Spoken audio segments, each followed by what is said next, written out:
So hello everyone, welcome back to the channel. आज हम बात करेंगे क्लास 8 एनसीईआरटी के चैप्टर नंबर 3 अंडरस्टैंडिंग कोऑर्डिनेटर्स के बारे में।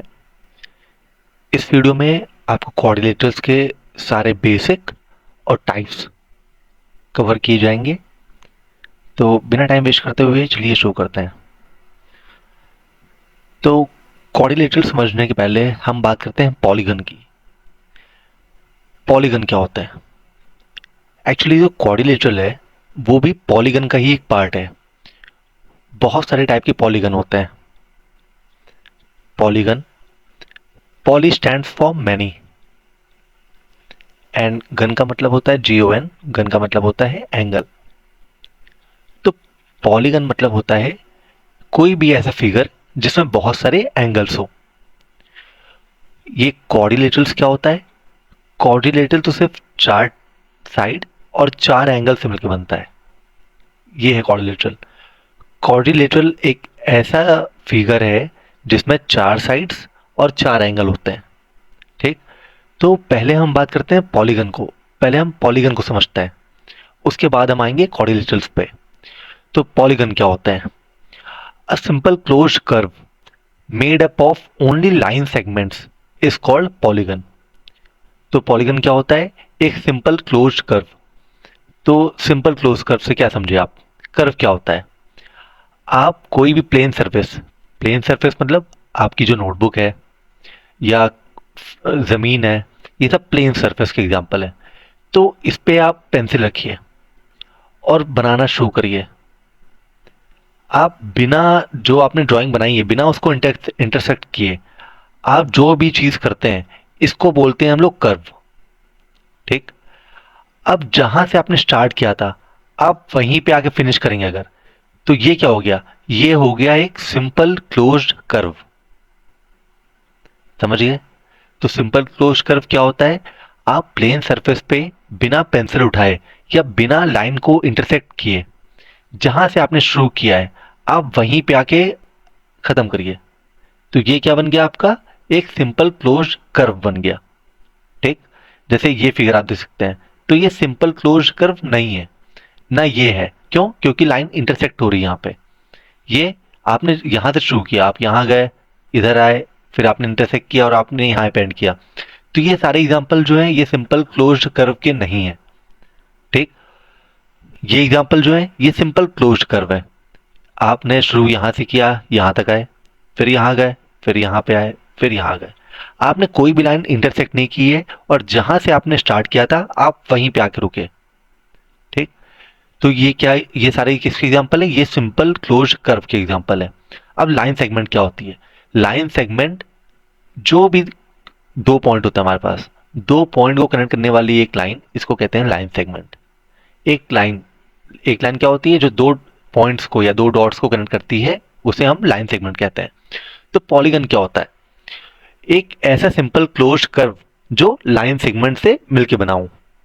ठीक, polygon is a closed geometric shape made up of a finite number of straight line segment, जिसमें फाइनाइट नंबर की स्ट्रेट लाइन सेगमेंट होती है। स्ट्रेट लाइन सेगमेंट मतलब जो भी दो पॉइंट को ज्वाइन करे, इसको कहते हैं लाइन सेगमेंट।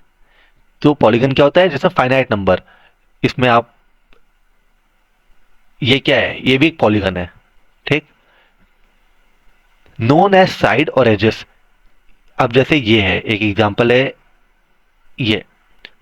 तो ये जो स्ट्रेट लाइन है अब यहां से यहां गई, इसने दो पॉइंट को कनेक्ट किया। ठीक, तो इस चीज को बोलते हैं साइड। जो दो पॉइंट को कनेक्ट करती है, जो दो एंड को कनेक्ट करती है, उसे हम लोग साइड बोलते हैं। ये साइड है। ये क्या है? ये भी एक साइड है। ये साइड है, ये साइड है। इस पॉलीगन में कितने साइड है? तो चार। एक साइड ये, एक साइड ये, एक साइड ये, एक साइड ये। अब बात करें इस पॉलीगन की, तो इस पॉलीगन में कितने साइड है? 1 2 3 4 5 6। इसमें 6 साइड है। ऐसे ही एक और पॉलीगन ड्रॉ करिए। हाँ, तो थोड़ा डायग्राम गलत बन गया। हाँ, तो इसमें कितनी साइड है? जो भी दो पॉइंट को कनेक्ट कर रही हैं उसको साइड बोलते हैं। 1 2 3 4 5 6। इसमें भी 6 साइड्स हैं। तो ये होती हैं साइड्स। अब आगे बढ़ते हैं। The points where two sides meet are called vertices.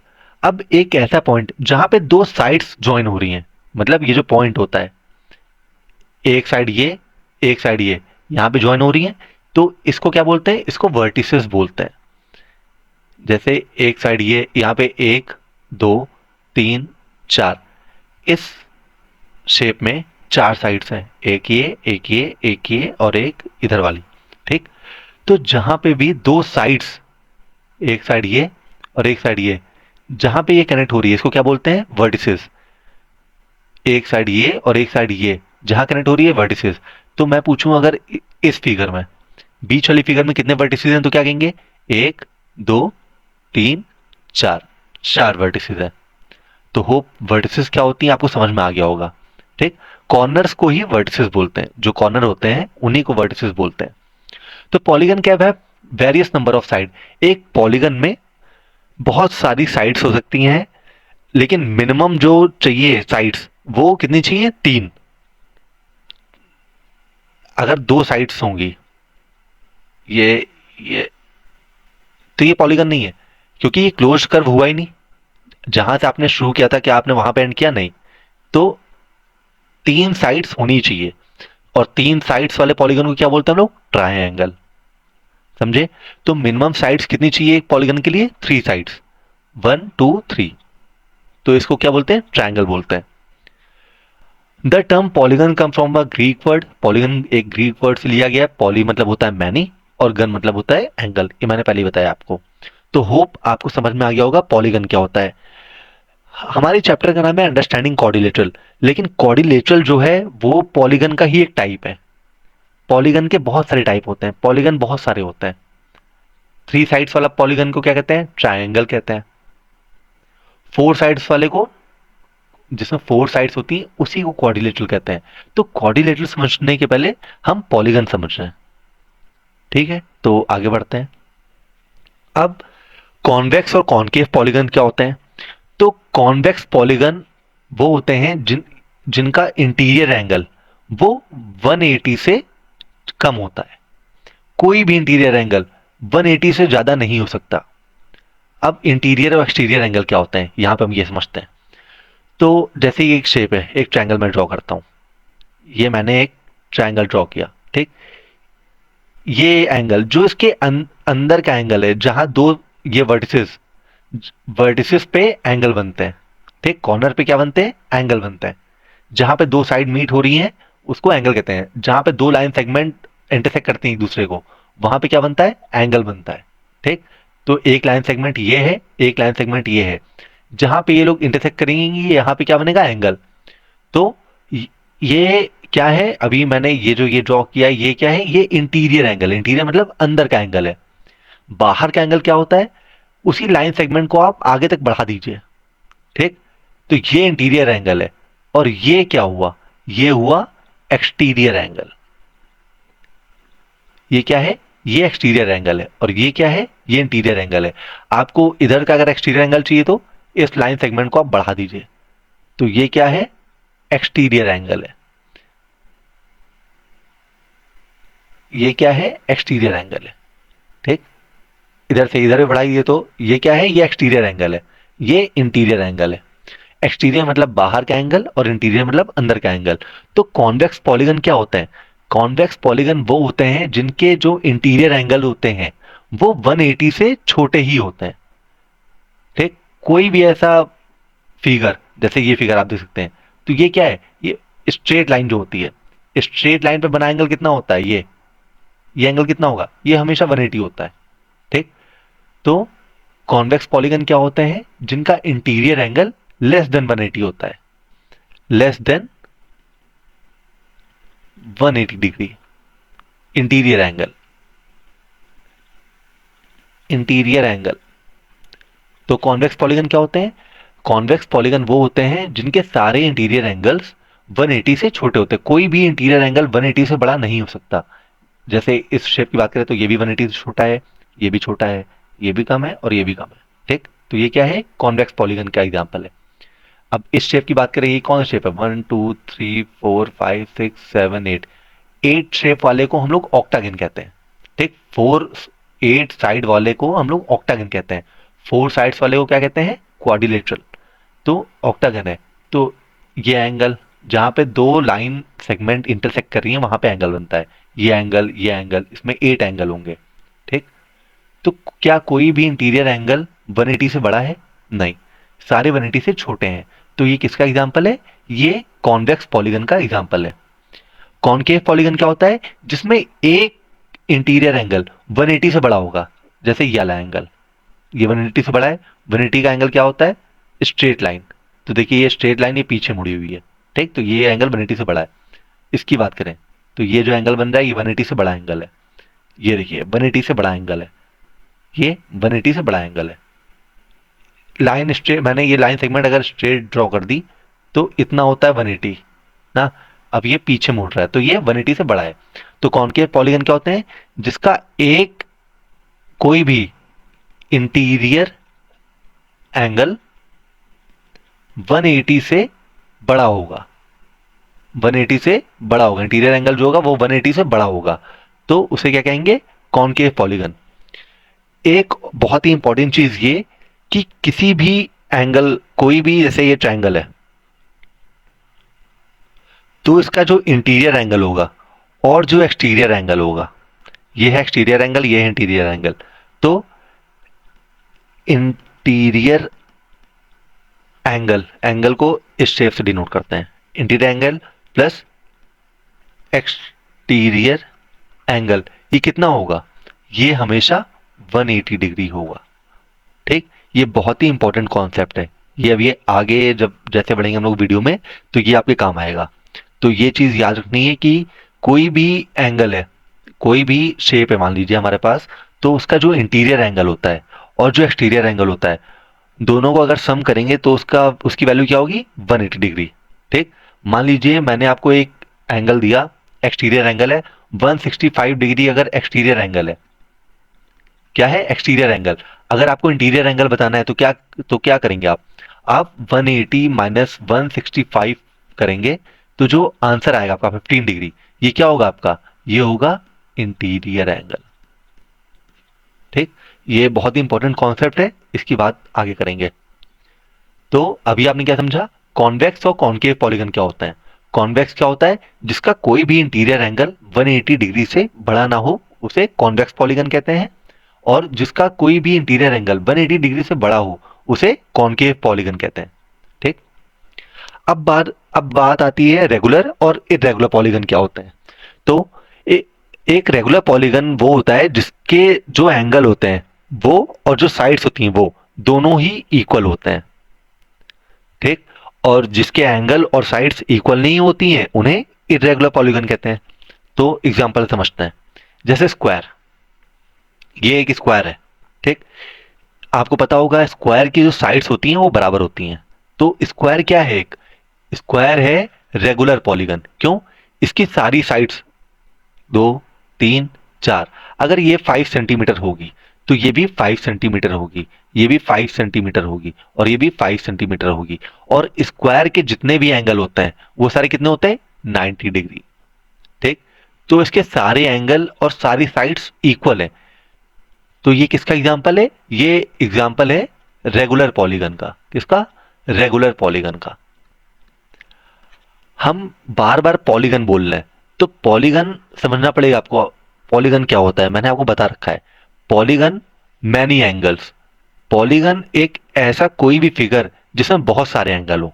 ठीक, तीन तीन एंगल हो सकते हैं, 4 एंगल हो सकते हैं, 5 एंगल हो सकते हैं, 10 एंगल हो सकते हैं, डजेंट मैटर, वो क्या होता है? पॉलीगन। अब पॉलीगन में भी दो तरह के पॉलीगन होते हैं, एक रेगुलर, एक इरेगुलर। तो रेगुलर पॉलीगन क्या होते हैं?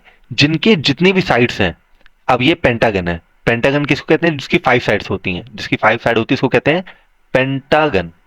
ठीक, पेंटागन जिसमें 5 एंगल होते हैं, 5 साइड होती हैं, उसे पेंटागन कहते हैं। तो ये साइड, ये साइड, ये जो निशान है इससे क्या होता है कि ये सारी साइड्स क्या है? आपस में इक्वल है। समझे?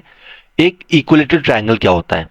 इक्विलेटरल ट्रायंगल वो होता है जिसके तीनों साइड्स इक्वल हो ना, तीनों साइड्स और तीनों एंगल इक्वल हो। तो वो किसका एग्जांपल हुआ? वो एग्जांपल हुआ रेगुलर पॉलीगन का। क्योंकि इसकी सारी साइड्स और सारे एंगल्स इक्वल है। तो रेगुलर पॉलीगन क्या होते हैं, जिसकी सारी साइड्स, एक ऐसा पॉलीगन जिसकी सारी साइड्स और सारे एंगल्स इक्वल होंगे, उसको कहते हैं रेगुलर पॉलीगन। जैसे ये पेंटागन है, तो इसकी अगर ये साइड 2 सेंटीमीटर होगी तो सारी साइड्स कितनी होंगी, 2 सेंटीमीटर। ठीक, कोई भी बड़ी या छोटी नहीं होगी। तो ये क्या है, एक एग्जाम्पल है रेगुलर पॉलीगन का। इसका इंटीरियर, ये जितना एंगल ये होगा, सारे एंगल्स के कितने होंगे, बराबर बराबर होंगे। ठीक, ये क्या है, ये एक हेक्सागन है, 2 3 4 5 6, जिसकी 6 साइड्स होती हैं उसे हेक्सागन कहते हैं। तो इसमें भी क्या, ये भी क्या है, एक रेगुलर पॉलीगन है। क्यों, इसकी सारी साइड्स और सारे एंगल्स इक्वल होंगे। ठीक, अब बारी आती है इरेगुलर पॉलीगन क्या होते हैं। तो इरेगुलर पॉलीगन वो होते हैं जिसकी साइड्स और एंगल्स इक्वल ना हो। ठीक, जैसे रेक्टेंगल, तो रेक्टेंगल में 2 साइड्स, अपोजिट साइड्स इक्वल होती हैं। ये लेंथ हो गई, तो लेंथ इक्वल होगी और ब्रेथ एक दूसरे के इक्वल होगी। ठीक, तो क्या चारों साइड से बराबर है, नहीं, चारों साइड्स बराबर नहीं है। ये 2 साइड्स बराबर है और ये 2 साइड्स बराबर है। ठीक, तो ये किसका एग्जांपल हो गया, एक इरेगुलर पॉलीगन का। अब इस फिगर पे आते हैं, तो इस फिगर में भी आप देख सकते हैं, ये एंगल अलग है, ये एंगल अलग है, ये एंगल अलग है, ये अलग है। ये दोनों आपस में सेम होंगे, लेकिन ऐसे 1 2 3 4 5, यहाँ पे 5 एंगल है और 1 2 3 4 5 साइड्स हैं। तो क्या सारी साइड्स बराबर है, नहीं। ये साइड इसके बराबर होगी बस, ये साइड इसके बराबर होगी बस। क्या ये और ये साइड बराबर होगी, नहीं। तो इसकी सारी साइड्स एक दूसरे के बराबर नहीं है। तो ये किसका एग्जांपल हुआ, इरेगुलर पॉलीगन का। होप समझ में आया होगा। तो बढ़ते हैं नेक्स्ट स्लाइड की तरफ। अब पॉलीगन के टाइप, पॉलीगन के बहुत सारे टाइप हो सकते हैं, जितनी साइड्स उतने तरह के पॉलीगन। तो सबसे बेसिक जो मिनिमम रिक्वायरमेंट होती है पॉलीगन की, वो क्या होती है, 3 साइड्स होनी चाहिए। तो 3 साइड से मिलकर कौन सा पॉलीगन बना होता है, ट्रायंगल। एक साइड, 2 साइड, 3 साइड। ठीक, जिस जिस पॉलीगन की 4 साइड होती है उसे क्या बोलेंगे हम लोग, क्वाड्रिलेटरल। और ये चैप्टर हमारा सिर्फ क्वाड्रिलेटरल्स पे है, ये चैप्टर हमारा क्वाड्रिलेटरल्स पे है। तो मैं इसीलिए आपको पॉलीगन समझा रहा था, क्योंकि जो हम समझ, चैप्टर जो है, चैप्टर तो सिर्फ क्वाड्रिलेटरल्स के बारे में है, लेकिन आपको पॉलीगन की भी नॉलेज होनी चाहिए कि पॉलीगन क्या होते हैं। ये बहुत ही टफ वर्ड लगता है पॉलीगन, ये होते क्या है। तो मैं ये समझा रहा था कि पॉलीगन्स क्या होते हैं। ठीक, क्वाड्रिलेटरल्स तो पॉलीगन का एक पार्ट है, वो हम आगे आने वाली वीडियो में देखेंगे। ठीक, तो जिस पॉलीगन की 5 साइड होती हैं, 1 2 3 4 5, और 5 एंगल, उसे क्या कहते हैं, पेंटागन। पेंटा मतलब 5, गन मतलब एंगल, तो 5 एंगल। हेक्सा मतलब 6 और गन मतलब एंगल, तो इसमें 6 एंगल होंगे। और एंगल क्या होते हैं, जहां पे 2 लाइन सेगमेंट एक दूसरे को इंटरसेक्ट करती हैं, ज्वाइन करती हैं, वहां पे क्या बनता है, एंगल बनता है। ठीक, ऐसे ही हेप्टागन होता है, हेप्टागन में कितनी साइड्स होगा, एंगल होते हैं 7, 1 2 3 4 5 6 7। ठीक, ऑक्टागन में, ऑक्टा मतलब होता है 8 और गन मतलब एंगल। नोनागन, नोनागन में क्या होता है, 9 साइड्स और एंगल होती है, और डेकागन में 10 साइड्स और एंगल होते हैं। ठीक, तो ये सब क्या है, ये सब अपने पॉलीगन्स है। ठीक, इनमें से हम किसकी बात करने वाले हैं, हम सिर्फ क्वाड्रिलेटरल्स को पढ़ेंगे। तो अभी तक हम बात कर रहे थे पॉलीगन की। ठीक, अभी तक हम किसकी बात कर रहे थे, अभी तक हम पॉलीगन की बात कर रहे थे। पॉलीगन, पॉलीगन में different type of angle, different type of shape आते हैं। उसमें से एक है क्वाड्रिलेटरल। ठीक, पॉलीगन के अंदर क्या आता है, क्वाड्रिलेटरल। और हमारा चैप्टर किस पे बेस्ड है, क्वाड्रिलेटरल पे। ठीक, तो अब हम लोगों ने पढ़ा पॉलीगन क्या होते हैं, अब हम पढ़ेंगे क्वाड्रिलेटरल के बारे में। क्वाड्रिलेटरल एक ऐसा शेप होता है जिसके पास 4 साइड्स और 4 एंगल होते हैं। ठीक, तो अब क्वाड्रिलेटरल के काइंड पढ़ेंगे हम लोग कि क्वाड्रिलेटरल्स के कितने काइंड होते हैं। ठीक है, तो पहले आते हैं ट्रेपेजियम पे। ट्रेपेजियम क्या होता है, ट्रेपेजियम एक ऐसा क्वाड्रिलेटरल होता है जिसमें पेयर ऑफ पैरेलल साइड होती हैं। मतलब ये जैसे है। ठीक, तो एक क्वाड्रिलेटरल में कितनी साइड्स होती हैं, 4 साइड होती हैं, 1 2 3 4, जिसमें 2 साइड पैरेलल हो, उसको क्या कहते हैं हम लोग, उसको कहते हैं ट्रेपेजियम। अब ये साइड और ये साइड तो पैरेलल हो नहीं सकती। अगर ये साइड पैरेलल कभी नहीं हो सकती। क्यों? क्योंकि ये दोनों आपस में मिल रही हैं, इंटरसेक्ट हो रही हैं। तो हमेशा एक पेयर अपोजिट साइड, एक साइड ये और इसकी अपोजिट साइड अगर पैरेलल है तो वो शेप कैसा है? ट्रेपेजियम। अब मान लीजिए ये एक साइड ये और ये पैरेलल है, उसके बाद हमें नहीं पता दोनों साइड आगे जाके मीट हो सकती हैं। जैसे ये साइड है, इसको अगर और आगे बढ़ाएंगे तो ये आपस में मीट हो जाएगी। तो ये दोनों साइड्स आपस में पैरेलल नहीं है, लेकिन ये साइड और ये साइड आपस में क्या है? पैरेलल है। ठीक, तो अगर दो साइड आपस में पैरेलल हैं तो उस शेप को क्या बोलेंगे? ट्रेपेजियम। तो ट्रेपेजियम से क्या समझे आप? एक ऐसा क्वाड्रिलेटरल मतलब फोर साइड्स, एक ऐसा फोर साइड्स का फिगर जिसमें दो साइड्स क्या होंगी? पैरेलल। ठीक, एक ऐसा फोर साइड का फिगर जिसमें दो साइड पैरेलल होंगी, उसको हम लोग क्या बोलते हैं? ट्रेपेजियम। ठीक, अब बात करते हैं काइट की। काइट मतलब पतंग। तो पतंग जैसा ही डायग्राम होता है। इसमें क्या होता है? इसमें भी फोर साइड होती हैं, तभी तो ये क्वाड्रिलेटरल है। ठीक, ये क्वाड्रिलेटरल का काइंड क्यों है? क्योंकि काइट की भी फोर साइड्स होती हैं। फोर साइड्स मतलब क्वाड्रिलेटरल। ठीक, और इसमें क्या होता है? इसमें exactly two distinct consecutive pair of sides of equal length. इसमें दो लगातार जो साइड्स होती हैं वो इक्वल लेंथ की होगी। जैसे एक साइड ये और एक साइड ये दोनों बराबर होंगी, इक्वल लेंथ की होगी। अब एक साइड ये और एक साइड ये दोनों आपस में इक्वल लेंथ की होंगी। तो ये क्या शेप बन गया? ये काइट बन गया। ठीक, अब जैसे इस यहाँ पे डायग्राम में देखिए आप, ये साइड और ये साइड, दोनों साइड जुड़ रही हैं, दोनों कॉन्सिक्यूटिव लाइन साइड्स हैं, तो ये इसके बराबर है, ये इसके बराबर है। ठीक, चारों जो चार साइड है तो दो साइड आपस में इक्वल होंगी और दो साइड आपस में इक्वल होंगी। वो क्या फिगर बन गया? वो बन गया काइट। ठीक, और अपोजिट नहीं, कॉन्सिक्यूटिव। अपोजिट किसमें होगा? अपोजिट पैरेललोग्राम में होगा। पैरेललोग्राम और काइट में डिफरेंस क्या होगा? काइट में कॉन्सिक्यूटिव पेयर इक्वल होते हैं। ठीक, कॉन्सिक्यूटिव पेयर मतलब जो आपस में टच हो रहे हो। जो एक वर्टिस क्या होता है? कॉर्नर। जो एक कॉर्नर से साइड गई होती है ना, दो साइड आके टच कहाँ पे होंगी? एक कॉर्नर पे होंगी।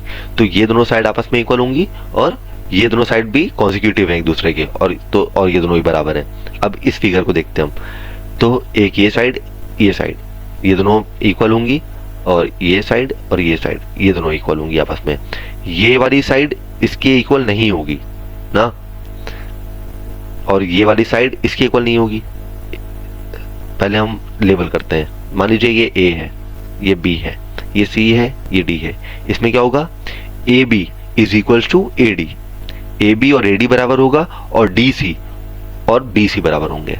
ठीक, तो काइट से क्या समझे आप? काइट एक ऐसा फिगर है जिसकी फोर साइड्स होती हैं और उसके दो डिस्टिंक्ट कॉन्सिक्यूटिव पेयर। दो डिस्टिंक्ट कॉन्सिक्यूटिव मतलब ऐसे पेयर जो आपस में जुड़े हुए हो लगातार। कॉन्सिक्यूटिव मतलब होता है लगातार। तो दो जो लगातार साइड होती हैं, लगातार साइड मतलब जो जुड़ी हुई साइड है, ये दोनों भी हो सकती हैं। और मान लीजिए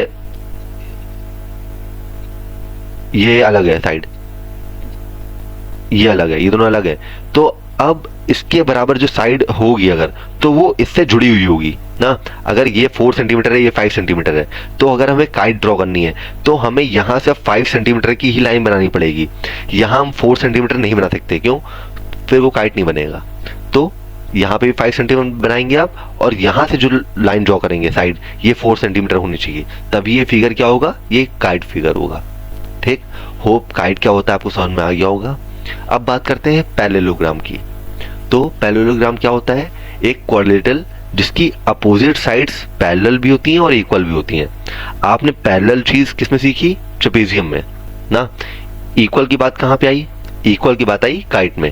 अब पैरेललोग्राम दोनों का मिक्सचर है, समझ लीजिए।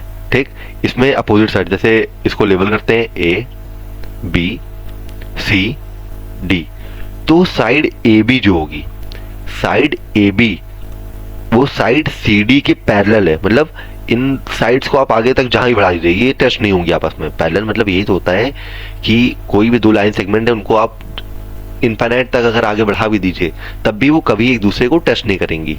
ठीक, तो साइड ए बी जो होगी वो सी डी के पैरेलल भी होगी और इक्वल भी होगी। सपोज साइड ए बी अगर 6 सेंटीमीटर है तो साइड डी सी भी कितनी होगी 6 सेंटीमीटर। इसको आप सी डी बोलिए, डी सी बोलिए, इसको आप ए बी बोलिए या बी ए बोलिए, बात एक ही है। ठीक, इट डजेंट मैटर। और साइड ए बी जो ए डी जो होगी, ये साइड ए डी या डी ए जो भी बोलिए आप, ये किसके पैरेलल है, ये बी सी या सी बी के पैरेलल है और इक्वल होगी। ठीक, अगर ये 7 सेंटीमीटर की है तो ये भी 7 सेंटीमीटर की ही होगी। ये हो गया आपका पैरेललोग्राम। ठीक, अब हम लोग चलते हैं आगे। हमने यहाँ पे सीखा काइंड ऑफ क्वाड्रिलेटरल क्या होते हैं। कितने काइंड के क्वाड्रिलेटरल होते हैं, 3 टाइप के, एक ट्रेपेजियम, एक काइट और एक पैरेललोग्राम। ठीक, अब ट्रेपेजियम अपने अंदर एक ही फिगर है। ठीक, वो आइसोसेलेस ट्रेपेजियम वो सब चीजें बात की बात है। ठीक, ट्रेपेजियम एक एकलौता फिगर है जिसमें 2 साइड्स पैरेलल होती हैं, बस बात खत्म। काइट क्या होता है, 2 कॉन्सेक्यूटिव साइड्स इक्वल होती हैं। ठीक, बात खत्म। लेकिन पैरेललोग्राम में भी और सारे शेप भी आते हैं, जैसे स्क्वायर, रेक्टेंगल, ठीक, रोम्बस। तो अब हम इनकी बात करेंगे। ये सब किसके टाइप हैं, ये सब पैरेललोग्राम के अंदर आते हैं। क्यों, पैरेललोग्राम की डेफिनेशन क्या है, इसकी अपोजिट साइड जो होगी वो इक्वल और पैरेलल होगी। तो अगर आप एक स्क्वायर बनाएंगे तो ये साइड इसके पैरेलल है, इक्वल भी है, ये साइड इसके पैरेलल है, इक्वल भी है, तो ये स्क्वायर है। स्क्वायर किसका एक टाइप है, पैरेललोग्राम का टाइप है। ठीक, ऐसे ही रेक्टेंगल, रेक्टेंगल बनाएंगे तो ये साइड इसके इक्वल है, पैरेलल भी है, ये साइड इसके इक्वल है, पैरेलल भी है। तो ये भी किसका एक एग्जांपल है, पैरेललोग्राम का। ठीक, तो हम पैरेललोग्राम को और अच्छे से समझेंगे। तो बढ़ते हैं अपनी नेक्स्ट स्लाइड की तरफ। अब पैरेललोग्राम के एलिमेंट क्या होते हैं, तो पैरेललोग्राम समझने पहले आपको 4 चीजें समझनी पड़ेंगी। क्या, अपोजिट साइड क्या होती है। ठीक, पहला है अपोजिट साइड्स क्या होती है। ये एक पैरेललोग्राम दिया हुआ है ए बी सी डी, तो अपोजिट साइड वो होती है जैसे ए बी। अब ए बी की अपोजिट कौन सी साइड है, ए डी नहीं, ए डी नहीं है, सी बी नहीं, सी बी नहीं है, डी सी। जो इसके सामने वाली साइड होगी इसको हम लोग क्या बोलते हैं, अपोजिट साइड। ठीक, जैसे इस साइड के डी ए के अपोजिट है सी बी, डी ए की अपोजिट साइड क्या होगी, सी बी, और डी सी की अपोजिट साइड क्या होगी, ए बी। ठीक, ए बी की अपोजिट डी सी होगी, डी सी की अपोजिट ये और ये आपस में अपोजिट है, और ए डी और बी सी ये आपस में अपोजिट है। ठीक, इसको हम बोलते हैं अपोजिट साइड। और ये साइड जैसे ए डी और डी सी ये क्या होगी, इसको बोलते हैं एडजेसेंट साइड। एडजेसेंट मतलब लगी हुई साइड। ठीक, काइट के एग्जांपल में जो एडजेसेंट साइड होती है वो इक्वल होती है। जैसे ये दोनों एडजेसेंट साइड है तो ये दोनों इक्वल होंगी, ये दोनों एडजेसेंट साइड है तो ये दोनों इक्वल होंगी। ठीक, तो अभी हम काइट की बात नहीं करते हैं, अभी हम पैरेललोग्राम की बात कर रहे हैं। तो अभी मैं समझा रहा हूँ आपको अपोजिट साइड और एडजेसेंट साइड क्या होती है। अपोजिट साइड क्या होगी, अपोजिट साइड आपस में टच नहीं हो रही होगी। ठीक, एक साइड के अपोजिट जो होगी वो दूसरी साइड होगी, तो इन दोनों साइड को बोलेंगे अपोजिट साइड। और जो अब ए बी है, जैसे ये साइड ए बी है, साइड ए बी के एडजेसेंट 2 साइड है, कौन कौन सी, ए डी भी है और सी बी भी है। भाई सी बी भी टच हो रही है ए बी को और डी ए भी टच हो रही है ए बी को, तो ये डी ए और सी बी ये दोनों एडजेसेंट साइड है किसकी, ए बी की, और ये दोनों एडजेसेंट साइड किसकी है, डी सी की भी। ठीक, तो होप एडजेसेंट साइड क्या होती है समझ में आ गया होगा, अपोजिट साइड क्या होती है ये भी समझ में आ गया होगा। अब जैसे अपोजिट साइड होता है वैसे अपोजिट एंगल, एंगल क्या होता है जो वर्टिस पे बनता है, वर्टिस क्या होता है, कॉर्नर होता है। तो ये एंगल ए है, ये एंगल बी है, ये एंगल सी है, ये एंगल डी है। तो एंगल ए के अपोजिट कौन सा एंगल है, एंगल सी। इसके सामने वाला जो एंगल होगा वो अपोजिट होगा। तो एंगल ए के अपोजिट एंगल सी है, एंगल बी के अपोजिट कौन सा होगा, एंगल डी। ये क्या होता है, अपोजिट एंगल, सामने एंगल। ठीक, एंगल सी के अपोजिट एंगल ए है, एंगल डी के अपोजिट एंगल बी होगा। तो इसको बोलते हैं, सामने वाले एंगल को बोलते हैं अपोजिट एंगल। और एडजेसेंट एंगल किसको बोलते हैं, बगल वाला एंगल। जो ए के बगल में एंगल है उसको एडजेसेंट एंगल बोलते हैं। तो ए के बगल में कौन कौन से एंगल है, एंगल बी भी ए के बगल में है, एंगल डी भी ए के बगल में है। तो एंगल डी और एंगल बी को हम एडजेसेंट बोल सकते हैं एंगल ए का, हाँ बोल सकते हैं। तो होप आपको ये चारों पॉइंट समझ में आ गए होंगे। अपोजिट साइड क्या होती हैं, एडजेसेंट साइड क्या होती हैं, अपोजिट एंगल क्या होते हैं, एडजेसेंट एंगल क्या होते हैं। अपोजिट साइड मतलब सामने की साइड, ए बी के सामने जो साइड होगी उसको ए बी की अपोजिट साइड बोलते हैं। एडजेसेंट साइड क्या होती है, ए बी के बगल में जो साइड है उसको एडजेसेंट साइड बोलते हैं। तो ए बी के बगल में कौन सी साइड है, सी बी और ए डी। अपोजिट एंगल क्या होता है, एक एंगल के सामने जो एंगल होता है उसको अपोजिट एंगल बोलते हैं और एडजेसेंट एंगल उसको बोलते हैं एक एंगल के बगल में जो एंगल होता है उसको एडजेसेंट एंगल बोलते हैं। तो होप आपको ये चारों एलिमेंट पैरेललोग्राम के समझ में आ गए होंगे। तो बढ़ते हैं अपनी नेक्स्ट स्लाइड की तरफ। अब कुछ प्रॉपर्टीज होती हैं पैरेललोग्राम की, ये बहुत ही इंपॉर्टेंट है। क्या, पैरेललोग्राम पढ़ने से पहले इनकी प्रॉपर्टी समझते हैं। मतलब पैरेललोग्राम तो पढ़ ही रहे हम लोग, अब इनकी प्रॉपर्टीज की बात करते हैं कि पैरेललोग्राम की प्रॉपर्टीज क्या होती हैं, कैसे हम डिफाइन करेंगे एक फिगर है, एक शेप है, वो पैरेललोग्राम है या नहीं है। ठीक, तो पहली प्रॉपर्टी क्या है, the opposite side of a parallelogram are of equal length. अभी आपने अपोजिट साइड के बारे में पढ़ा, तो पैरेललोग्राम की जो अपोजिट साइड होती है वो हमेशा इक्वल होगी। सपोज ये ए है, ये बी है, ये वर्टिस सी है, ये वर्टिस डी है।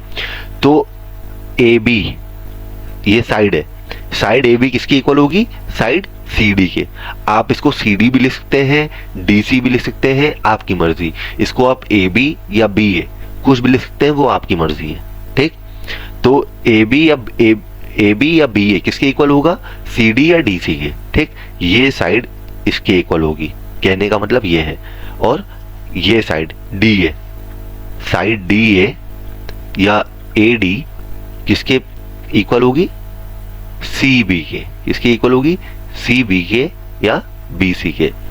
तो पैरेललोग्राम की पहली प्रॉपर्टी क्या होगी, इसके जो अपोजिट साइड होती हैं वो इक्वल लेंथ की होती है। ठीक, पहली प्रॉपर्टी समझ में आ गई। अब बात करते हैं सेकंड प्रॉपर्टी की, the opposite angle of a parallelogram are of equal measure. जो अपोजिट एंगल होता है पैरेललोग्राम का वो भी इक्वल होता है। जैसे एंगल ए जो होगा वो एंगल सी के बराबर होगा और एंगल डी जो होगा वो एंगल बी के बराबर होगा। ठीक, अपोजिट साइड्स और अपोजिट एंगल इक्वल होते हैं पैरेललोग्राम के। होप ये दोनों पॉइंट समझ में आ गए होंगे। तीसरा पॉइंट, जो एडजेसेंट एंगल होता है, the adjacent angle in a parallelogram are supplementary. वो क्या होता है, सप्लीमेंट्री। सप्लीमेंट्री और कॉम्प्लीमेंट्री दो एंगल होते हैं। कॉम्प्लीमेंट्री मतलब क्या होता है, आपने पढ़ा होगा। कॉम्प्लीमेंट्री मतलब वो एंगल जो 90 डिग्री होते हैं। सप्लीमेंट्री मतलब जिनका सम 180 डिग्री होता है। ठीक, तो एंगल ए और एंगल बी का सम कितना होगा, 180 डिग्री। या एंगल ए और एंगल डी का सम कितना होगा, 180 डिग्री। अरे भाई डी और बी बराबर ही है ना। सपोज ए है 100 डिग्री, अगर ए 100 डिग्री है तो बी कितना होगा, 80 डिग्री। क्यों, क्योंकि एडजेसेंट एंगल का सम कितना होता है, 180 डिग्री। अगर बी 80 डिग्री है तो डी भी ऑटोमेटिकली कितना हो जाएगा, 80 डिग्री। क्यों, अपोजिट एंगल इक्वल होते हैं। तो ए बी की बात करिए, चाहे आप angle A plus angle B करिए, चाहे आप angle A plus angle D करिए, आंसर कितना आएगा, 180 डिग्री। चाहे आप एंगल सी एंगल डी की बात करिए, चाहे आप एंगल सी एंगल बी की बात करिए, अगर आप इन दोनों एंगल का सी और बी का या सी और डी का सम करेंगे तो भी आंसर कितना आएगा आपका, 180 डिग्री। ठीक, तो जो एडजेसेंट एंगल होते हैं पैरेललोग्राम पे उनका वो क्या होते हैं, सप्लीमेंट्री होते हैं। सप्लीमेंट्री मतलब उनका सम कितना होता है, 180 डिग्री। ठीक, ये कुछ प्रॉपर्टीज थी पैरेललोग्राम की जो पता होनी चाहिए। अगर ये प्रॉपर्टीज किसी भी फिगर में अप्लाई हो रही हैं जिनकी 4 साइड्स है तो वो फिगर को क्या बोलेंगे हम, वो फिगर एक पैरेललोग्राम है। ठीक, होप समझ में आ गया होगा आपको। अब बढ़ते हैं नेक्स्ट स्लाइड की तरफ। अब बात करते हैं डायगोनल्स ऑफ पैरेललोग्राम। तो डायगोनल्स क्या होते हैं पैरेललोग्राम के, तो आपको पता होगा, जैसे ये इसको क्या बोलते हैं, साइड्स ना, ए बी सी डी। ये क्या है, ए बी क्या है, साइड है। बी सी क्या है, साइड है। सी डी क्या है, साइड है। ए डी क्या है, साइड है। ये साइड होता है। जब आप एक वर्टिस को छोड़ के, ठीक, ए के ये ए है, बी क्या है, एडजेसेंट वर्टिस है ए की, डी क्या है, एडजेसेंट वर्टिस है ए की। आप एडजेसेंट वर्टिस को छोड़ के जो एडजेसेंट नहीं है उस पे एक लाइन ड्रॉ करिए। इसी लाइन को हम लोग कहते हैं डायगोनल। ठीक, डायगोनल क्या हो गया, एक पॉइंट जो एडजेसेंट नहीं है, आपने उस पर एक लाइन सेगमेंट ड्रॉ किया। जैसे बी के एडजेसेंट ए है, तो यहाँ पे तो आप लाइन ड्रॉ नहीं कर सकते। सी क्या है, बी के एडजेसेंट है, मतलब बगल में, एडजेसेंट मतलब बगल में। तो ए क्या है, बी के बगल में है। सी क्या है, बी के बगल में है। डी क्या है, बगल में तो है नहीं, एक पॉइंट छोड़ के है, ठीक।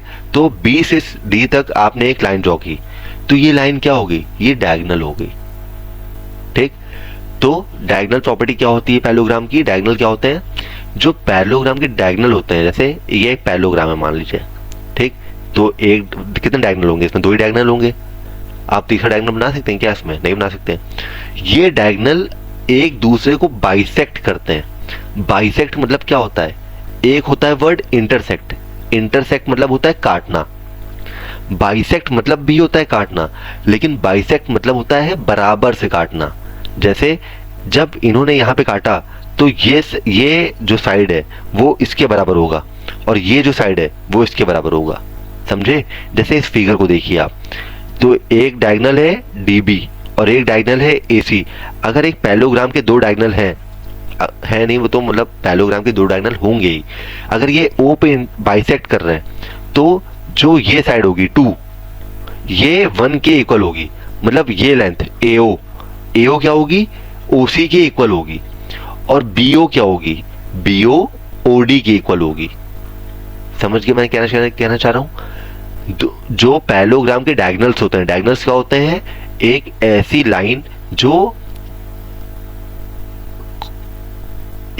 लाइन जो एडजेसेंट वर्टिस पे नहीं, उसको छोड़ के आपने कहीं भी, और एडजेसेंट वर्टिस को छोड़ के आपने कहीं और पे, किसी और पॉइंट पे आपने एक लाइन खींची, तो उसको डायगोनल कहते हैं, ठीक।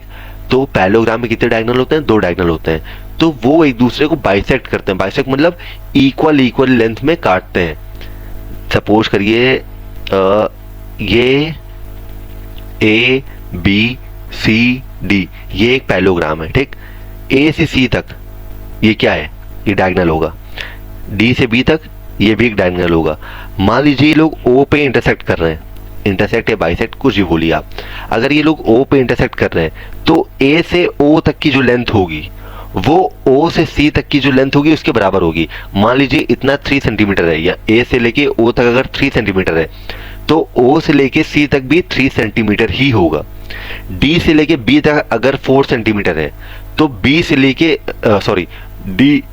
लेके O तक अगर 4 सेंटीमीटर होगा, तो O से B तक भी कितना होगा, 4 सेंटीमीटर। अगर हम D से B तक कैलकुलेट करेंगे तो 8 सेंटीमीटर होगा, 8 का हाफ, क्योंकि आधे आधे में काटता है ये, आपको ये समझना है। तो पैरेललोग्राम के डायगोनल क्या होते हैं, एक दूसरे को बाइसेक्ट करते हैं। बाइसेक्ट मतलब एक दूसरे को इक्वल लेंथ में काटते हैं, ठीक। ये एक और प्रॉपर्टी थी किसकी, पैरेललोग्राम की। तो अब जैसे ये एक क्वेश्चन करेंगे आपको ज्यादा समझ आएगा। In figure HELP HELP is a parallelogram. इस फिगर में HELP, ठीक, ये पैरेललोग्राम के नाम है। लेंथ आर इन सेंटीमीटर, इसके लेंथ सेंटीमीटर में दिए गए हैं। Given that OE is equals to 4, OE की लेंथ कितनी दे रखी है, O से E तक की लेंथ दे रखी है 4, and HL is 5 more than PE। जो HL है, H से लेके L तक, इस पूरी की लेंथ कितनी दे रखी है, ये PE से 5 बड़ा है, P से E तक इससे 5 बड़ा है। तो आपको क्या फाइंड करना है, OH, आपको O से H तक की लेंथ फाइंड करनी है। अच्छा, अगर OE 4 है, ये एक पैरेललोग्राम है, इसके 2 डायगोनल है, अगर O से E तक की 4 है, तो P से O तक कितना होगा, ये भी 4 होगा कि नहीं होगा, क्यों, क्योंकि पैरेललोग्राम के जो डायगोनल होते हैं वो एक दूसरे को बाइसेक्ट करते हैं। बाइसेक्ट मतलब इक्वल लेंथ में काटते हैं। तो इसने O पे काटा, अगर O से E तक हमें 4 गिवन है, तो P से O तक कितना होगा, 4 होगा, ठीक। तो अगर मैं पूछूं P से E तक की लेंथ कितनी आ गई, P से E तक की लेंथ, PE कितना आ गया, तो आप कहेंगे 8, 4 ये, ठीक। अच्छा, अब क्या कहा था, HL जो है वो 5 मोर देन PE है। H से लेके L तक कितना है, PE में अगर हम 5 और ऐड करेंगे तो ये किसके बराबर हो जाएगा, ये H से L की लेंथ हो जाएगी, ठीक। तो HL की लेंथ कितनी आ गई, 13। HL की लेंथ कितनी आ गई, 13। अब हमसे पूछा क्या था, अब हमसे OH पूछा था। क्या पूछा था, O से लेके H तक की लेंथ पूछी थी हमसे। तो अगर ये पूरी लाइन 13 है तो पैरेललोग्राम के डायगोनल कैसे क्या करते हैं, बाइसेक्ट करते हैं। बाइसेक्ट मतलब हाफ हाफ में डिवाइड करते हैं। तो 13 का हाफ कितना हुआ, 13 डिवाइड बाई 2 इक्वल टू 6.5। तो ये कितना हो गया 6.5 और ये कितना हो गया 6.5। तो O से लेके H तक की लेंथ कितनी आ गई आपकी 6.5। ये आपका आंसर है। तो हमारा पार्ट 2 यही हम बात करेंगे जो पॉलीगन होता है। ठीक, पॉलीगन क्या होता है मैं पार्ट 1 में बता चुका हूँ। तो एक पॉलीगन जैसे ट्रायंगल है तो इसका जो एक्सटीरियर एंगल होते हैं, जितने भी एक्सटीरियर एंगल होंगे, 3 इंटीरियर है तो 3 एक्सटीरियर एंगल होंगे। तो एक्सटीरियर एंगल का सम क्या होता है, चाहे बात करें ट्रायंगल की, चाहे क्वाड्रिलेटरल की या फिर पेंटागन की, ये सब क्या होता है, ये सारे के सारे पॉलीगन होते हैं। ठीक, तो इनके एक्सटीरियर एंगल का सम कैसे मेजर करता है। तो आपके क्लास 8 एनसीईआरटी बुक में एक एक्टिविटी दी हुई है, आप चॉक के थ्रू फ्लोर पे एक पेंटागन या कोई भी पॉलीगन ड्रॉ करिए। ठीक, आपने ड्रॉ किया, मान लीजिए मैंने एक स्क्वायर, यहाँ पे तो दूसरी ये दिया हुआ है, दूसरा डायग्राम दिया हुआ है, ये पेंटागन है जिसमें 5 साइड्स है। पेंटागन क्या होता है, जिसमें 5 साइड्स और 5 एंगल होते हैं। ठीक, 1 2 3 4 5। और ये क्या होता है, एक रेगुलर पॉलीगन होता है ना। तो सपोज करिए कि मैं एक स्क्वायर ड्रॉ करता हूँ फ्लोर पे ना। मैंने एक स्क्वायर ड्रॉ किया, ये ए है, बी सी डी, ये एक स्क्वायर ड्रॉ किया। तो अब मैं ए पॉइंट पे खड़ा हूँ, मैं ए से बी गया। ठीक, आपने चौक से ड्रॉ किया, बड़ा डायग्राम ड्रॉ किया, फिर आप ए पॉइंट पे खड़े हुए, आप ए से बी गए। ठीक, फिर आप बी से सी जाइए। ठीक, उस लाइन पे जो आपने ड्रॉ की है चौक से, उसी पे आप चलिए। आप बी से सी गए, फिर सी से डी आए। अब डी से अगर वापस से आएंगे तो आप देखेंगे आप किस तरफ फेस करे खड़े हैं। आप घूम के सर्कल लगा के आप वापस उसी डायरेक्शन में आ गए। तो इस एक्टिविटी से हमें ये पता चलता है जो एक्सटीरियर एंगल होते हैं, जो एक्सटीरियर एंगल होते हैं पॉलीगन के, वो उसका सम कितना होता है 360 डिग्री। क्यों, एक सर्किल का एंगल कितना होता है, एक सर्किल है उसका एंगल कितना है 360 डिग्री। आपने जब ड्रॉ किया और आपने चलना शुरू किया, आप जब वापस आके रुकेंगे तो आप देखेंगे आप एक गोला घूम के वापस आ गए उसी डायरेक्शन में। तो ये एक एक्टिविटी है जिसके थ्रू आप ये प्रूव कर सकते हैं जो भी पॉलीगन कोई भी शेप हो, हम बात कर रहे हैं पॉलीगन की, तो पॉलीगन के एक्सटीरियर एंगल का सम कितना होता है 360 डिग्री। बस ये, तो इसमें जैसे ये है, इसको मानते हैं ये एक्सटीरियर एंगल है। मैंने एक्सटीरियर और इंटीरियर एंगल क्या होता है ये भी आपको बताया था। ठीक, तो उसको एक बार समराइज करते हैं, मतलब रिवाइज करते हैं। तो sum of exterior and interior angle, exterior और इंटीरियर एंगल का सम कितना होता है 180 डिग्री। इसका मतलब जैसे ये आपको यहाँ पे इस डायग्राम में ये है आपका एक्सटीरियर एंगल, ठीक, और ये है इंटीरियर एंगल। इंटीरियर एंगल जो फिगर के अंदर का एंगल है उसको इंटीरियर बोलेंगे, और ये एक्सटीरियर जो बाहर की तरफ है। ठीक, इसका सम कितना होगा, इसका सम होगा हमेशा 180 डिग्री। ठीक, ये इंटीरियर एंगल है और ये एक्सटीरियर एंगल है, इनका सम कितना होगा 180 डिग्री। ठीक, और सारे एक्सटीरियर एंगल का सम कितना होगा, जैसे ये एंगल ए है, ये बी है, ये सी है, एक्सटीरियर सिर्फ एक्सटीरियर एंगल काउंट कर रहा हूँ, ये डी है, ये ई है। तो angle A, angle B, angle C, angle D, angle E, इनका सम कितना होगा, इनका सम होगा 360 डिग्री। तो सम क्या होता है, जितने भी एक्सटीरियर एंगल होंगे पॉलीगन के उसका सम हमेशा 360 डिग्री होता है। ठीक, जैसे एक क्वाड्रिलेटरल है, ठीक, इसका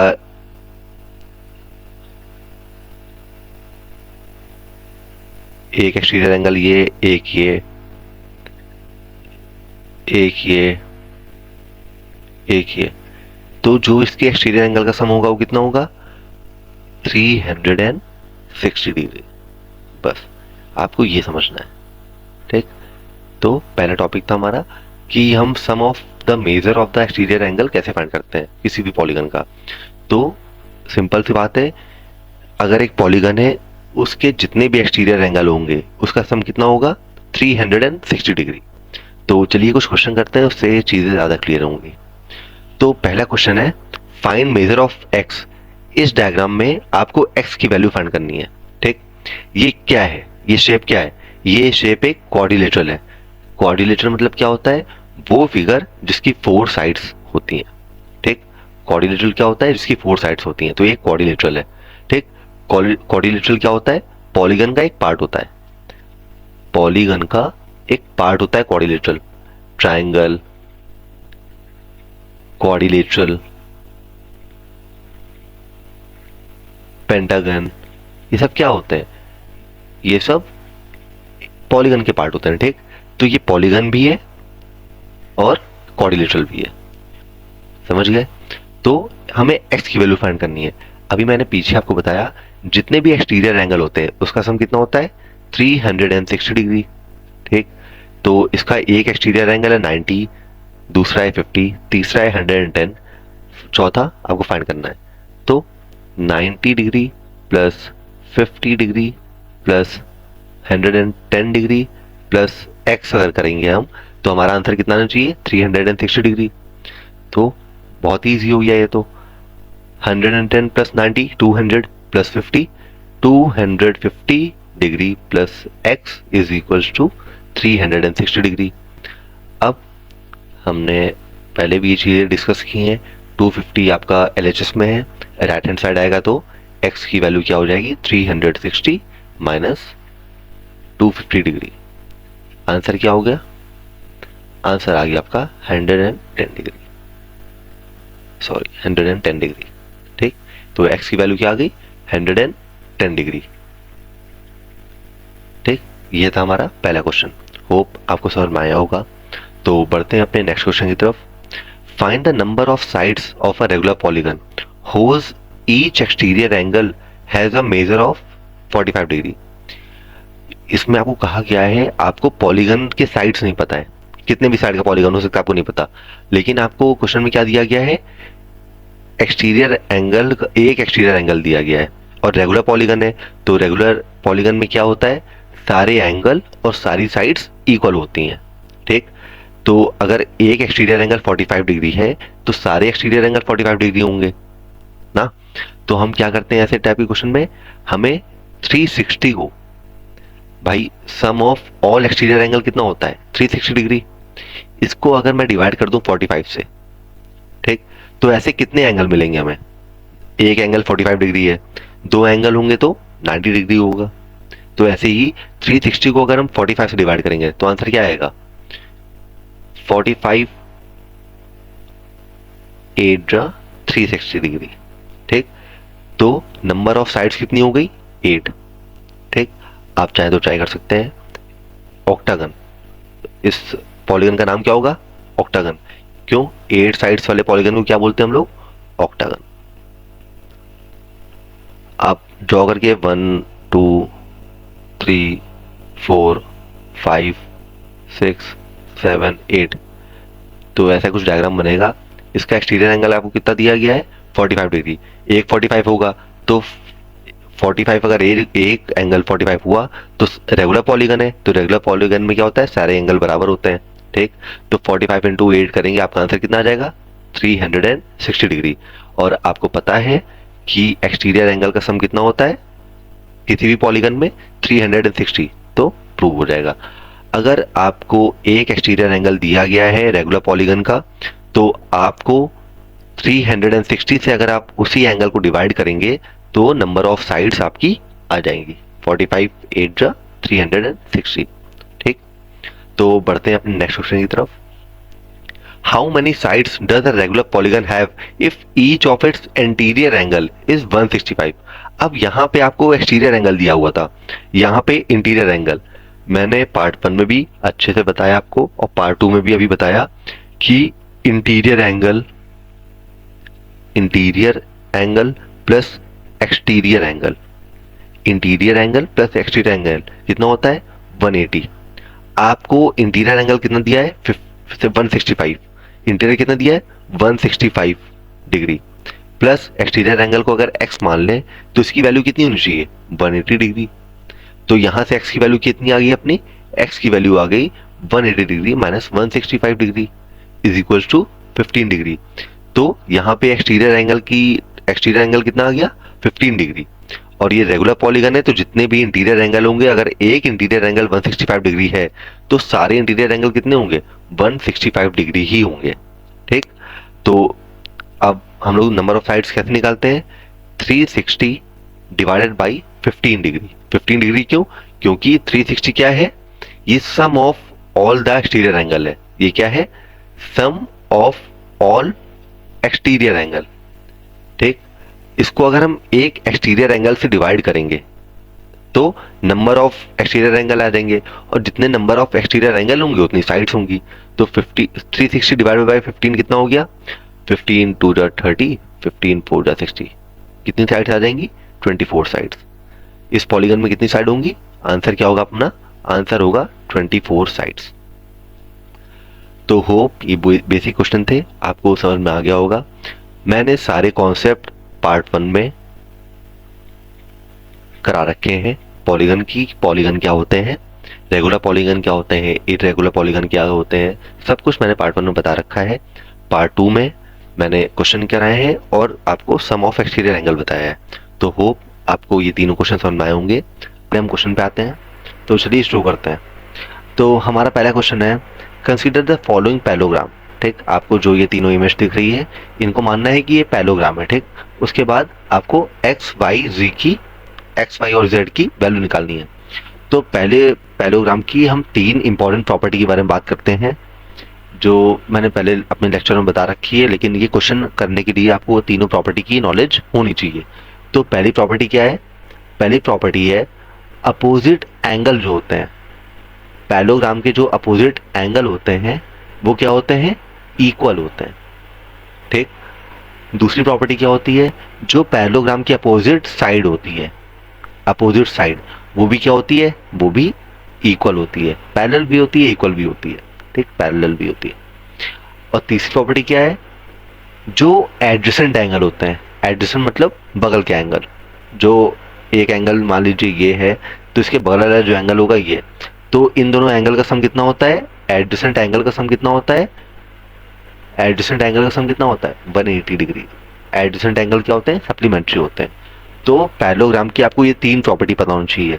अगर आपको ये तीनों प्रॉपर्टी पता है तो आप इनमें से हर एक क्वेश्चन सॉल्व कर लेंगे। तो आते हैं अपने पहले क्वेश्चन की तरफ। आपको क्या करना है, एक्स वाई और जेड की वैल्यू निकालनी है। तो आपको पहली प्रॉपर्टी के हिसाब से क्या है, अपोजिट एंगल क्या होते हैं, इक्वल होते हैं। तो अगर एंगल बी 100 डिग्री है तो इसकी अपोजिट कौन सा एंगल है, एंगल डी। यहाँ पे वाई है, वाई क्या है, वो डिग्री एंगल की वैल्यू है, एंगल क्या है, एंगल डी है। ठीक, तो वाई की वैल्यू क्या हो जाएगी, ये भी 100 हो जाएगी। क्यों, क्योंकि अपोजिट एंगल इक्वल होते हैं। अब एक्स और जेड की वैल्यू कैसे निकालेंगे, एक्स और जेड की वैल्यू निकालने के लिए आपको ये बताना चाहिए कि जो एडिसेंट साइड होती हैं, एडिसेंट एंगल होते हैं, सॉरी, जो पैरेललोग्राम के एडिसेंट एंगल होते हैं मतलब बगल वाले एंगल, उनका सम कितना होता है 180 डिग्री। तो एंगल बी अगर 100 डिग्री है तो एंगल सी की वैल्यू क्या होगी, अगर angle B plus angle C का सम 180 आना चाहिए, या एंगल बी इसका या इसका भी 180 आ सकता है, plus angle A equal to 180। अब कुछ कहेंगे सर एंगल ए जो है वो एंगल डी का भी एडजेसेंट है। हाँ, तो आप ऐसे भी कर सकते हैं, angle D plus angle A 180, या आप angle D plus angle C equal to 180। अब भाई बी और डी, बी एंगल बी और एंगल डी वो तो बराबर ही है ना, तो चाहे आप बी से निकालिए चाहे डी से निकालिए, बात एक ही है। ठीक, तो अब आते हैं कि क्या करना है। तो ये 100 हो गया आपका। तो अब भाई एडजेसेंट एंगल क्या होंगे, 180 होगा। तो अगर ये 100 है, ये कितना हो जाएगा 80 हो जाएगा, सिंपल। और अपोजिट एंगल इक्वल होते हैं, तो अगर ये 80 है तो ये एंगल कितना हो जाएगा 80। तो यहाँ से x की वैल्यू क्या आ गई, x की वैल्यू आ गई 80, y की क्या आ गई, y की आ गई 100, z की क्या आ गई, z की आ गई 80। पहला क्वेश्चन सॉल्व हो गया। ठीक, अब बढ़ते हैं अपने दूसरे क्वेश्चन की तरफ। पहले इसको लेबल कर लेते हैं, इसको मानते हैं ए, इसको मानते हैं बी, ये है हमारा सी और ये है डी। ठीक, तो y की वैल्यू देखते ही बता देंगे। अपोजिट एंगल इक्वल, तो एंगल बी अगर 80 है तो एंगल डी कितना हो जाएगा 80 डिग्री। ठीक, अब ये 80 आ गया। अब एडजेसेंट एंगल क्या होंगे, एडजेसेंट एंगल 180 होते हैं। एडजेसेंट एंगल का सम कितना होता है 180, तो ये 80 है ये 80 है, तो ये कितना हो जाएगा 100। ठीक, अब एंगल z निकालने के लिए आपको एक प्रॉपर्टी पता होनी चाहिए, क्या कि जो इंटीरियर एंगल होता है, पैलोग्राम नहीं, किसी भी पॉलीगन में जो इंटीरियर एंगल होता है और जो एक्सटीरियर एंगल होता है उसका सम भी कितना होता है, उसका सम भी 180 होता है। क्यों, क्योंकि आप ये देखिए ये क्या है, एक सीधी लाइन। अब मैं अगर आपसे पूछूं एक लाइन पे बना एंगल कितना होता है तो 180, भैया लीनियर एंगल कितना होता है 180। ठीक, ये 90 डिग्री है, दो 90 डिग्री प्लस करिए तो एक लाइन बन जाएगी, तो ये लाइन पे बना एंगल कितना होता है 180 डिग्री। तो यहाँ पे आपको ये लाइन ही तो दिख रही है, आप ऐसे समझ सकते हैं कि लाइन में बना हुआ एंगल 180 होता है, या जो इंटीरियर एंगल होता है और एक्सटीरियर एंगल होता है किसी भी पॉलीगन में, एक इंटीरियर एंगल और एक्सटीरियर एंगल किसी भी पॉलीगन में उनका सम कितना होता है 180 डिग्री। तो आपको पता है इंटीरियर एंगल कितना होगा यहाँ पे 100 डिग्री, इंटीरियर एंगल कितना होगा 100 डिग्री। तो ये कितना हो जाएगा, अगर इसका और इसका सम 180 है तो 100 में हम कितना प्लस करेंगे कि 180 हो जाए 80।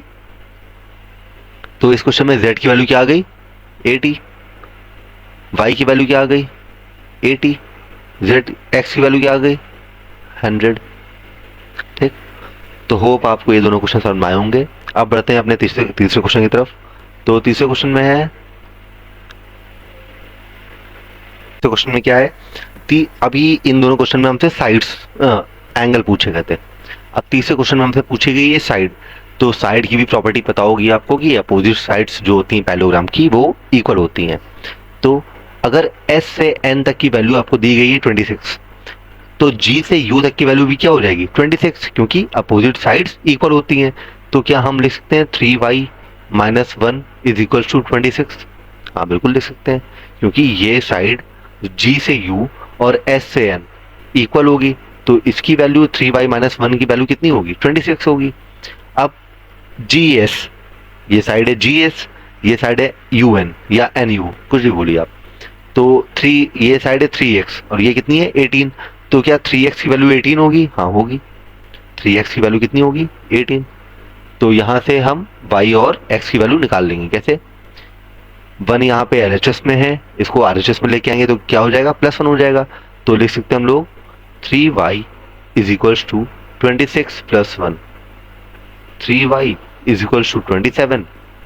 अब यहाँ पे 3 से डिवाइड कर दीजिए दोनों तरफ, तो y की वैल्यू क्या आ गई 9, y की वैल्यू क्या आ गई अपनी 9 आ गई। अब x की भी ऐसे निकालिए, x के निकालने के लिए क्या करेंगे हम लोग, दोनों तरफ 3 से डिवाइड कर देंगे, तो x की वैल्यू क्या आ गई 6। ठीक, x की वैल्यू आ गई 6 और y की वैल्यू आ गई 9। तो ये थे हमारे 3 क्वेश्चन जो बेस्ड थे। अब हम करेंगे क्वेश्चन नंबर 4। तो अब हम आते हैं क्वेश्चन नंबर 4 पे। तो क्वेश्चन नंबर 4 पे आपको क्या दिया गया है, the measures of 2 adjacent angle of a parallelogram are in the ratio 3:2। 2 adjacent angle है, उनका आपको मेजर कितना दिया गया है, एक का दिया है 3, एक का दिया है 2, 3:2 ये रेशियो है। ठीक, हम किसी भी चीज़ के, हम किसी भी डिजिट के अगर रेशियो दिए हुए हैं, किसी भी नंबर का रेशियो अगर दिया हुआ है, उसको अगर उसके HCF से हम मल्टीप्लाई करेंगे, ठीक, सपोज 300 और 200 ये 2 नंबर है, तो अगर इनको रेशियो शॉर्ट फॉर्म में लिखना है, क्या लिखेंगे हम लोग, 100 से इसको डिवाइड कर दिया, 100 से इसको डिवाइड कर दिया, तो 3:2। अब ये रेशियो आ गया 3:2। अब इसको अगर वापस से हमें 300 और 200 चाहिए, तो इनके HCF से हमें मल्टीप्लाई करना पड़ेगा 3 और 2 को, कि नहीं भाई, HCF क्या था 100 था इसका, इन दोनों का HCF क्या था, हाईएस्ट कॉमन फैक्टर क्या है 100 है, तो हम 100 को अगर 3 से मल्टीप्लाई करेंगे तो 300 आ जाएगा, 2 को मल्टीप्लाई करेंगे तो 200, वापस से वही नंबर आ गए। तो वही चीज़, हम किसी भी रेशियो फॉर्म को अगर हमें एग्जैक्ट वैल्यू चाहिए नंबर की, तो हम उसको किससे मल्टीप्लाई करेंगे, उनके HCF से, ठीक। तो हम लेट HCF को क्या मान लेते हैं, दोनों में कॉमन है, तो हम HCF को मान लेते हैं x। तो 3x और यहाँ क्या हो गया 2x। 3x और 2x क्या है, एडजेसेंट एंगल है। 3x और 2x क्या है, एडजेसेंट एंगल है। तो एडजेसेंट एंगल का सम कितना होता है, एडजेसेंट एंगल का सम होता है 180 डिग्री। तो क्या हम ऐसे लिख सकते हैं 3x plus 2x is equals to 180 degree, बिल्कुल लिख सकते हैं। तो 3x प्लस 2x कितना हुआ, 5x is equals to 180 degree. तो यहां से जो x था, x क्या था, SCF था। SCF की वैल्यू क्या आ जाएगी, अगर हम दोनों तरफ 5 से डिवाइड कर दें, 5 से इधर भी डिवाइड कर दें और 5 से इधर भी, तो x की वैल्यू क्या आ गई 36। तो हमारा SCF क्या आ गया 36 आ गया। तो हमें एंगल निकालने के लिए क्या करना है, x से मल्टीप्लाई करना है। तो 36 3 जा कितना होता है 108 और 36 2 जा कितना होता है 72। तो क्या एक एंगल अपना 108 होगा, एक 72 होगा। अब एक पैरेललोग्राम ड्रॉ करते हैं। एडजेसेंट एंगल एक है 108, तो आप चाहे ये वाला एंगल 108 रखिए, चाहे ये वाला एंगल 108 रखिए, या ये वाला रखिए या ये वाला रखिए, आपकी मर्जी है। तो हम ये वाला एंगल 108 रख रहे हैं। तो इसका इसका एडजेसेंट एंगल कितना होगा 72, मतलब बगल वाला एंगल क्या होगा 72, बगल वाला 72, तो अपोजिट भी 108। ये पैरेललोग्राम के आपके सारे एंगल आ गए, ठीक। तो ये थे आपके 4 क्वेश्चन। अब हम बात करते हैं पैरेललोग्राम के कुछ इंपॉर्टेंट टाइप्स की, ठीक। तो कुछ स्पेशल पैरेललोग्राम की बात करेंगे, टाइप्स नहीं, कुछ ये यही पैरेललोग्राम होते हैं, ठीक। तो पहले हम बात करते हैं रोम्बस की। रोम्बस क्या होता है, रोम्बस एक ऐसा पैरेललोग्राम या एक ऐसा फिगर जिसकी सारी साइड इक्वल होती हैं और ये क्वाड्रिलेटरल होता है। क्वाड्रिलेटरल मतलब क्या होता है, जिसके पास 4 साइड्स और 4 एंगल होते हैं उसको क्वाड्रिलेटरल कहते हैं। ये हम क्लास 1 में समझ चुके हैं, ठीक। तो ये एक ऐसा क्वाड्रिलेटरल है, क्वाड्रिलेटरल मतलब जिसके पास 4 साइड्स हैं और चारों साइड क्या होंगी, इक्वल होंगी। अगर ये 3 सेंटीमीटर है तो ये भी 3 सेंटीमीटर होगा, ये 3 सेंटीमीटर होगा और ये भी 3 सेंटीमीटर होगा। और जो रोम्बस के जो डायगोनल होते हैं, डायगोनल क्या होते हैं, ये जो एक ऐसी साइड सबसे एक ऐसी साइड जो एडजेसेंट एंगल पे ना जा करके एक एंगल छोड़ के दूसरे एंगल पे जाए, उसको डायगोनल कहते हैं। सपोज ये पेंटागन है, ये पेंटागन है। अब ये ए है, ये बी है, ये सी, ये डी, ये ई, ठीक। ए से बी बगल में, तो ए से बी तक तो साइड गई हुई है, लेकिन ए से सी तक कोई साइड नहीं गई है। तो अगर हम ए से सी तक कोई एक लाइन ड्रॉ करेंगे तो ये क्या है, डायगोनल है। ए से डी तक क्या है, डायगोनल है। बी से सी तक क्या होगी, डायगोनल होगी। तो एडजेसेंट साइड को या एडजेसेंट वर्टिस को छोड़ के हम किसी दूसरी वर्टिस पे कोई भी साइड ड्रॉ करेंगे उसको क्या कहते हैं, डायगोनल कहते हैं। तो जो रोम्बस की डायगोनल होती है वो क्या होती है, परपेंडिकुलर बाइसेक्टर।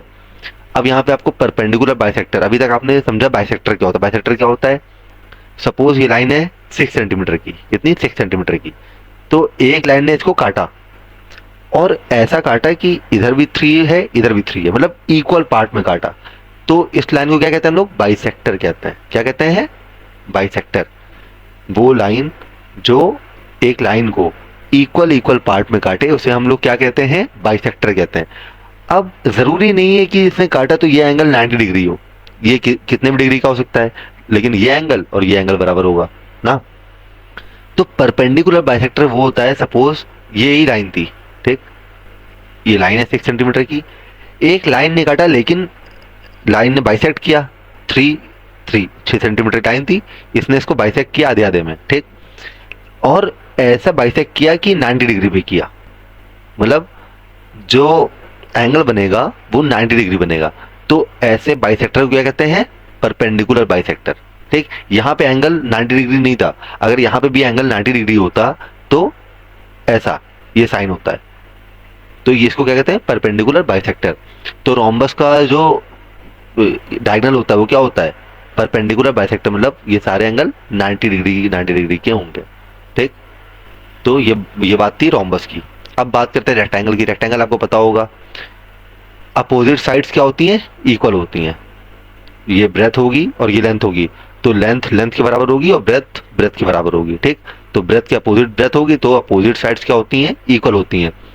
और डायगोनल्स क्या होते हैं, जो रेक्टेंगल के डायगोनल्स होते हैं, डायगोनल्स भी क्या होते हैं, इक्वल होते हैं, ठीक। तो रेक्टेंगल एक ऐसा पैरेललोग्राम होता है, इसकी एंगल भी इक्वल होते हैं, जितने भी एंगल होते हैं सारे कितने होते हैं, 90 डिग्री। हाँ, एक जरूरी चीज, अगर आपको पॉलीगन में इंटीरियर एंगल एक्सटीरियर एंगल का सम, तो आपको बताया मैंने कि एक्सटीरियर एंगल का सम क्या होता है, एक्सटीरियर एंगल का सम क्या होता है 360 डिग्री। अगर आपको इंटीरियर एंगल का सम निकालना है तो आपको ये फॉर्मूला याद रखना पड़ेगा, क्या, n-2, इसको मल्टीप्लाई करना है 180 से। तो सपोज ट्राइंगल है, ट्राइंगल ये जो x होगा, x की जगह पे आपको नंबर ऑफ साइड रखनी पड़ेगी। तो मान लीजिए 3 साइड का है, ये पॉलीगन का, किसी भी पॉलीगन का इंटीरियर जो एंगल होते हैं, पॉलीगन क्या होता है, ट्राइंगल, क्वाड्रिलेटरल, पेंटागन, हेक्सागन, ठीक, ये सब पॉलीगन होते हैं। तो आपको पॉलीगन का जो टोटल इंटीरियर एंगल होंगे, सम ऑफ इंटीरियर एंगल निकालने का फॉर्मूला क्या है, n-2 मल्टीप्लाइड बाई 180। और यहाँ पे n की जगह हम लोग क्या रखेंगे, n equal to number of side, ठीक। तो सपोज ट्राइंगल का निकालना है, तो ट्राइंगल में कितनी साइड होती है, 3 माइनस 2 1, 1 इंटू 180 कितना हो गया, 180। तो ट्राइंगल के तीनों एंगल का सम कितना होता है, 180 डिग्री होता है, ठीक। अब क्वाड्रिलेटरल में कितनी साइड होती है, 4, तो 4 माइनस 2 2 इंटू 180। तो एक क्वाड्रिलेटरल के सारे इंटीरियर एंगल का सम कितना होगा, 360 डिग्री, ठीक। अब पेंटागन में 5 माइनस 2 3 इंटू 180, तो 540 डिग्री। तो पेंटागन के इंटीरियर एंगल का सम कितना होगा, 540 डिग्री। तो आपको ये जो फॉर्मूला है ये याद रखना है, और याद नहीं रखना है, आप बस ये समझिए कि ट्राइंगल के तीनों एंगल का सम कितना होता है, 180 होता है। तो n-2 ना, आप वहां से बेसिक उठा सकते हैं कि 180 से मल्टीप्लाई हो रहा है, तो मतलब यहाँ का आंसर बनाना चाहिए। तो n-2 आप ऐसे समझ सकते हैं कि ट्राइंगल, अगर हम ट्राइंगल की बात करें तो ट्राइंगल के तीनों इंटीरियर एंगल का सम कितना होता है, 180 डिग्री होता है। तो इस फॉर्मूले में 180 से मल्टीप्लाई हो रहा है, तो 180 से क्या मल्टीप्लाई होगा कि 180 आए 1, तो n-2, n की जगह साइड रखते हैं। तो यह आपको याद होना चाहिए, ठीक। जितनी भी साइड उसमें 2 माइनस करके 180 से मल्टीप्लाई कर देंगे तो आपका इंटीरियर एंगल का सम आ जाएगा, ठीक। तो हम कहाँ थे, हम रेक्टेंगल पे थे। तो पहले मैं ये रब कर लेता हूँ, हाँ। तो हम रेक्टेंगल पे थे, रेक्टेंगल का क्या पढ़ा हमने, ये पैरेललोग्राम होते हैं, इसके एंगल इक्वल होते हैं। ये सपोज ये एक रेक्टेंगल है, बढ़िया है ना, हाँ। तो ये एंगल हो, सारे एंगल कितने होंगे, इक्वल होंगे। तो अभी मैंने आपको एक फॉर्मूला बताया, क्या, n-2 मल्टीप्लाइड बाई 180। ये क्या है, ये किसी भी पॉलीगन